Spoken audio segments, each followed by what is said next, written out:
Hi, everyone. I just wanted to give my 20 books that I'm going to try to get through, certainly in 2022 if I can.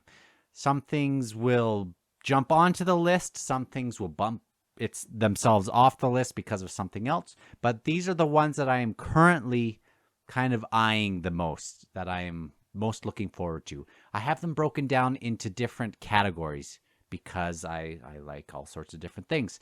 I have 5 history books. I mean history as in either stories from very long ago or history books. I have 5 children's books. I read with my kids, and they're getting to the age where they're getting out of, Dr. Seuss and stuff like that, and they're looking for longer stories. So I have 5 of those. I have 5 fantasy books that I'm looking at, and 5 sci-fi books, and a Wildcard book that doesn't really go into any of those categories, but I'm kind of curious just to see. I will go, again, these aren't going to be in order within the categories, but I'll keep them within the category when I talk about them. Let's start with the classics that I'm looking forward to.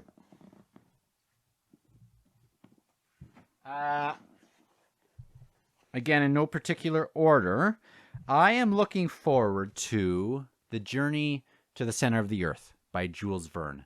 I read 20,000 Leagues Under the Sea. Big fan of Jules Verne, and I would like to get to more of his. Speaking of French authors, my favorite, maybe not my favorite book, but in my top 5 books of all time is The Count of Monte Cristo by Alexandre Dumas. And he's the one that it was because of reading that book that it sparked this whole channel for me. My very first review on YouTube. You can go check that out if you'd like. Not the movie so much, but the book is fantastic and it's big. But he wrote The Three Musketeers as well, another French author, Alexandre Dumas. And so I want to get to The Three Musketeers and 20 Years After, because I just adored reading The Count of Monte Cristo. So top author for me in the classics, just based on one book. Someone who I've never read, who, I mean, she has 6 books, I believe. I actually have all 6 of them because I'm a collector, but it is Jane Austen. I haven't chosen which Jane Austen book I'm going to go through. I have Pride and Prejudice here, but it might be one of the other ones that I eventually get to. Again, I kind of want to just get to it for the sake of just ticking it off the list. I'm eventually going to get to all of them, I think, unless I just read this and it's so not my thing. But I'm going to get to it. I'm going to at least read one of them. Next 2. I need to keep reading Don Quixote. I went on this big journey where I would wake up and read 1 chapter a day. They're broken up into like 3 pages, even though it's a huge book. They're broken up into small, little, fun stories. I adore the main character. I think he's so likable and odd and sometimes tragic, and he misunderstands the world, and sometimes the world misunderstands him. I need to get back to this. And the last one is the brothers Karamazov from Dostoevsky. I have here are my Russian kind of ones I have here from Tolstoy, and the big names that kind of come to mind: War and Peace, Crime and Punishment, Anna Karenina. I think I'm going to read the brothers Karamazov next. I'm looking forward to that. It's a big one, but I really love Russian authors as well. Okay, let's go to the 5 children's books that I'm looking forward to reading. Again, these are not in any order. But no, actually, you know what? For this one, I'm going to start with maybe the ones that might be more suited for younger kids and kind of move on to other ones. I don't know for sure if that's the case with some of these, and I don't know for sure when I'm going to get to a couple of these last ones. I'll have to maybe check some content things and just make sure it's actually suitable for my oldest one for a couple of these. Okay. For my youngest child, we are going to go to The Magic Place by Chris Wormel. We are just finishing The Miraculous Journey of Edward Tulane, which with my youngest daughter, which I've loved. It's hit me in kind of the I'll love you forever sort of ways. Really sweet. About 200 pages. My 5-year-old has totally been on board with it. I would recommend that to anyone who has a young child. Deals with a lot of things, pretty heavy sometimes, but really, really fantastic and great. Secret Garden. I like this story. It's short. I would like to get to this with my daughter. Either both of them or one of them.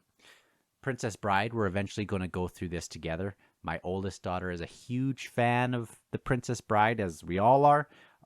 I've had this on my radar for quite a while to actually go into the book and to see some of the differences. It has this beautiful map with a couple areas I don't necessarily recognize. And I know there are some extra characters and things like that that I would love to know about. So we're going to get through that eventually. Hopefully this year. Probably not this year, but hopefully. 6 Crimson Cranes. I saw this recommended on a few different channels, and it really seems intriguing to me. I think the premise of it is that there's this princess that is kind of in an arranged marriage or something like that, and the wedding gets called off. Thank goodness. She doesn't want to be a part of it anyway. And so she thinks that's kind of a good thing. But as a consequence, I believe, again, this is a loose synopsis, I think, or a loose premise.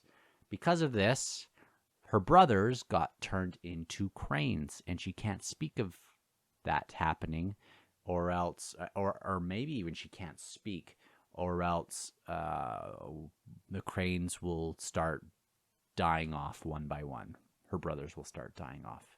And I think that this sounds like something that would be right up my oldest daughter's alley. So I think we're going to get to that pretty soon. Harry Potter and the Half-Blood Prince. My oldest daughter is a super fan of Harry Potter right now. We are in the Order of the Phoenix. We just got to Hogwarts and listened to the Sorting Hat song for the 5th year, which is total anti-Slytherin propaganda propagated by Hufflepuff. So just so you know that, we've loved going through that. Since Christmas, we've read kind of just at nighttime. We've been reading through them every so often. We're at the 5th book. Excited to get to this one. I would like to do a video of some of the fun that we've had during it. And if you're looking to get your kids into reading some bigger books, I'm sure a lot of you read Harry Potter. I would suggest not showing them the movies first and having this experience with them, with the books, and seeing them fall in love with that story and with books. And you will fall in love even more with books again if you've kind of fallen out of love with them as you watch your kids kind of become interested in that story. It's really, really fantastic. I forgot so much about Harry Potter. Anyway, I might do a separate video on that. But if you do start reading the first book, I suggest that every time the word Harry comes up, that you read Larry instead. I'll just leave that there. But we've had fun with that. Last one is Skyward by Brandon Sanderson. Obviously, I finished The Way of Kings a couple weeks ago. I've read Mistborn. His books have been fun so far. I don't know if this is going to be appropriate yet, really, for how old she is, but I'm going to look into it, and I'd like to see kind of some of the other things he does, and it seems like the premise would be something that my daughter would be into. Okay, let's get to fantasy, and then with sci-fi. First on my list that I'm looking at, I mean, not first as in I'm looking to read it first, but Best Served Cold by Joe Abercrombie sticks out for a number of reasons. I've read The First Law. Content warning on that. It's grimdark. It does have quite a bit of language. It has gratuitous violence. It has really starting in the second book of that trilogy, a lot of sexual stuff that really isn't my thing for books. I would kind of skip over that. But man, can he write characters, and man, can he write story arcs and suck you in that way. And this is supposed to be kind of a take on kind of the Count of Monte Cristo type of story. At least I've seen things related to it. And I've really loved the Count of Monte Cristo, as I've mentioned. I really got sucked into Joe Abercrombie's stories. This is a standalone, and that takes place in the same world as The First Law. I'm so excited to eventually get to it. Jade City. This is a trilogy that I've seen. I haven't seen reviews for, but I've seen a lot of positive feedback from people I've asked about it, and I've seen a lot of big thumbs up about it, and I've tried to kind of make sure that I go into that as blind as I can when I get to it. Same with this. This is a standalone called The Sword of Kagan by M.L. Wang. A Japanese... Is this Japanese? Sorry, I'm ignorant on that. It looks great. It sounds great. A lot of the reviewers that I've taken their recommendations on, and they've hit for me, also love this book, so I'm excited to get to it. I have a lot of series. I'd like to get to some more standalones. John Gwynne is the author. I would like to get into his books. I've never read a John Gwynne book. Obviously, starting with Malice, he has a 4-book series that kind of jumps into another trilogy that's being written right now, and he has another trilogy, I believe. And people seem to just find John Gwynne books almost like fantasy comfort food. So I'm excited to get to that. Last under fantasy, because it's just still stuck in my mind. I had some other things, but I have to keep going on with the Cosmere. I loved it. What I've read so far, there are things that I'm maybe not a super fan quite yet, but that doesn't mean I'm not totally compelled and wanting to see where else it goes. I think I'm going to go to Warbreaker first, and then Words of Radiance. I guess that cheats a little bit. Before going over to my sci-fi things that I'm looking forward to, I guess here's my wild card. I didn't know where to put it. The Cuckoo's Calling from Robert Galbraith. Galbraith? This is the pen name for J.K. Rowling from Harry Potter, as she writes this other series. I don't know if they're any good. I've seen some thumbs up. Obviously, J.K. Rowling is a polarizing figure, but I mean, her books are easy to read, and they're fun, and I'm just kind of morbidly curious and interested. Okay, sci-fi. Now, sci-fi has been a big surprise because so much of the media that I love, TV and shows, TV and movies, I should say, and just stories in general, and a lot of books that I didn't really put under the sci-fi category, like I Am Legend and Frankenstein and even 1984 and even The Giver, things like that I wouldn't have ever really thought to be sci-fi, but I guess they are. And now I've enjoyed going more to some of the space kind of sci-fi. So I believe all the 5 books here that I have are more of a space kind of sci-fi in that sense. And I've loved so far what I've read as I've kind of delved more into that.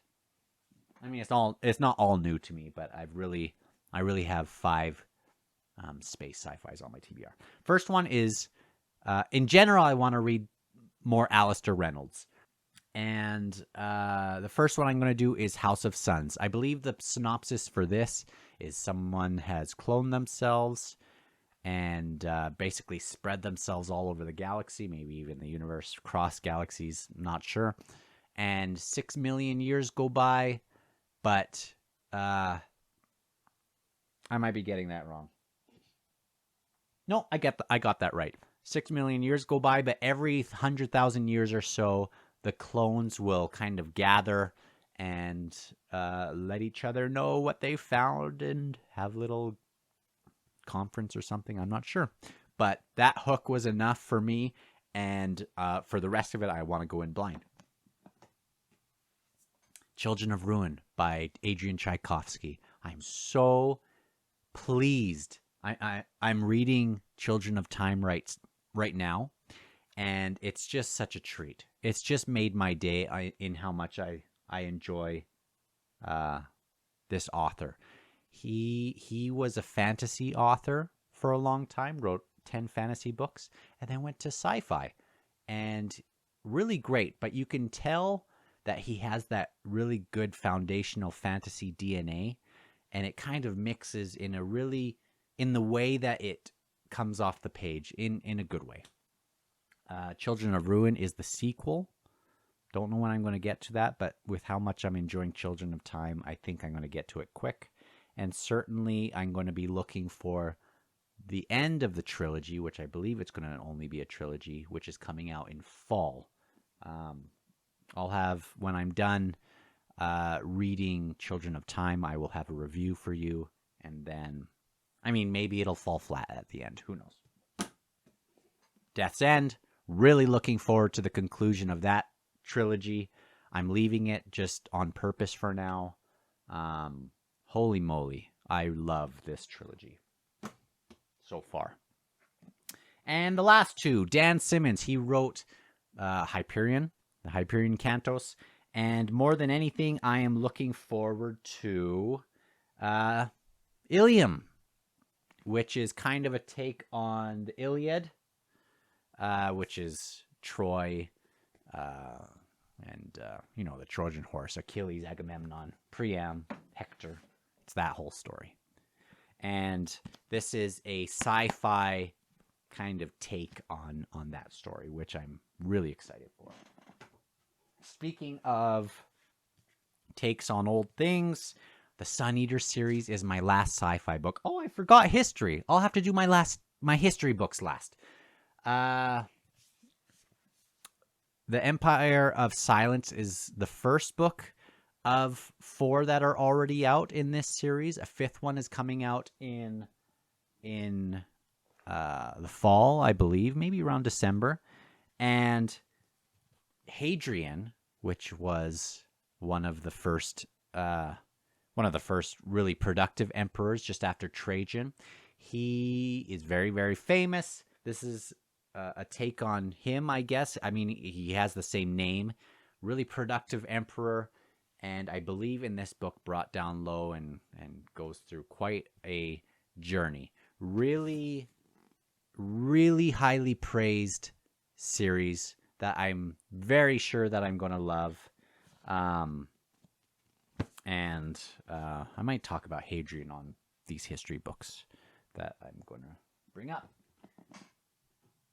Okay, 5 history books, or at least books that are maybe very, very old. Stories that are very, very old. Starting with the Odyssey. I've read the Iliad. Obviously a fan of that.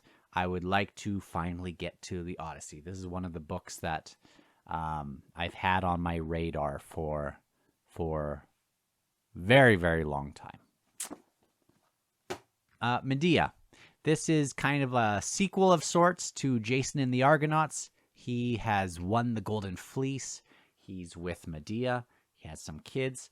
But Jason is going to leave Medea and his family for another person. And Medea is going to get her revenge. Obviously, I like revenge tales, so I'm interested in that. See what's going to happen there. It's very short. The 12 Caesars by Suetonius. Suetonius was a scribe, I believe. Private secretary of Emperor Hadrian, who namesake of the Sun Eater series. That Hadrian. Hadrian he came after Trajan. He was the one, I believe, that wanted to kind of build over top of Jerusalem and rename Jerusalem and kind of get rid of the iconic status that Jerusalem had, certainly back then and now. But for a while, it was named something else. Hadrian did that. He was very successful in a number of things. He was a big part of Rome's golden age. So I'm excited to get to that, while also getting to... It's not all about Hadrian. It's about Julius Caesar and the 12 emperors. I believe ending with Hadrian.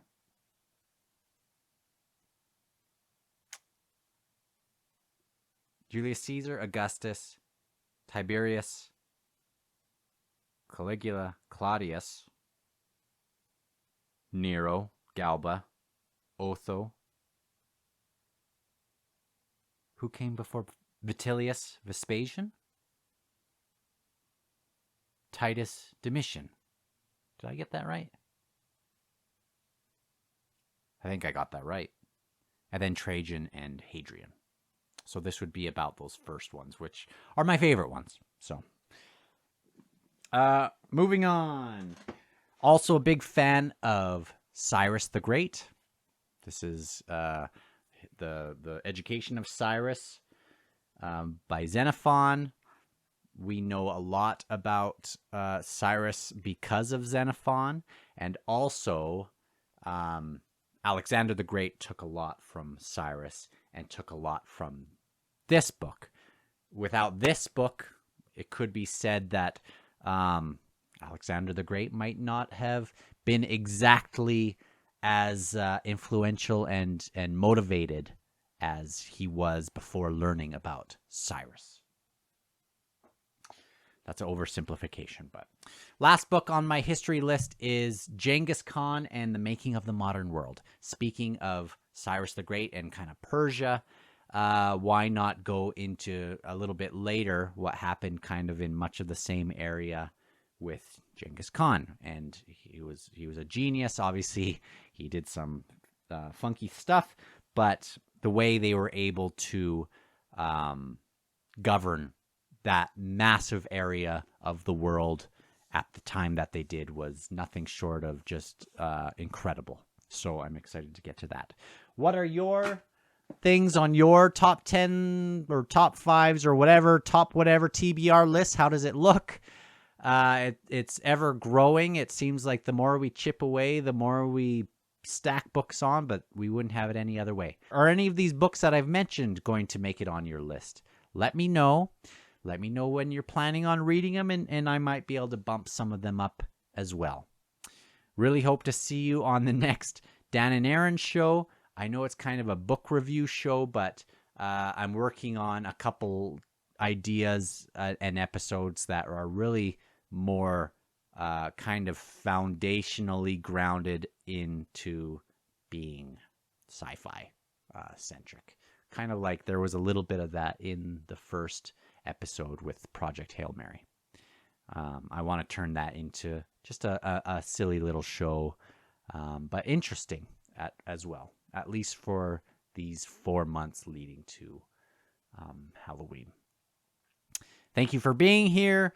Feel free to like and subscribe. I'm not expecting you to, but it really does help to kind of get some eyes on some of these things, even though this is a secondary thing of mine that I'm doing. the big purpose that I'm doing this is to become a better writer. Because I have my outlines myself for a story that I would like, well, actually a couple stories that I would like to tell, but I'm just not very confident as a fiction writer just yet. So I'm working on that. Let me know in the comments below whatever you want, and I'll communicate with you there.